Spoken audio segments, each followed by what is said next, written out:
So then the other side, on the commercial narration side, we've broken up narration now. So we have corporate narration, building the read for corporate narration, and then developing the corporate narration read, which is, just a deeper dive into corporate your narration. specificity, what There's you're so good much for. work in corporate narration that you can just you've got e-learning and employee training, medical narration, presentational stuff, awards.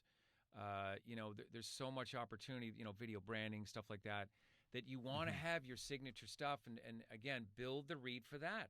Know what that means to relate to an employee that's out in a van somewhere getting ready to install like a cable system for somebody.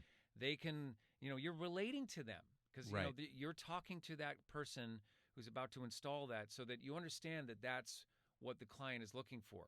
Right. And not all this of that kind is of covered. generic, kind of formal read that has previously been It's there. relatable. And it's getting, and that's what's getting replaced in corporate narration is that relatable read. And it is good to think about your audience. So, and then in the level 2 of that, for developing your corporate narration read, it's just going deeper into that, and it's challenging people to go deeper into those reads, into those relatability reads, so that and even with medical narration, it's like, we take a real deep dive into medical narration so that you're able to, again, I just did a thing today where it's like I had to sound like I know what I'm talking about, and if I don't, it just sounds like I'm just kind of reading. So I actually have to, there's a whole technique with it that we go into for medical narration that you have to really know what you're sounding. Which, there's pronunciation, which is huge in that field. So it's just a deeper dive into it, which again, it gives people a chance to really compete in corporate narration. Yeah, and also finding out who your audience specifically is. Are you a medical type read, or are you a more,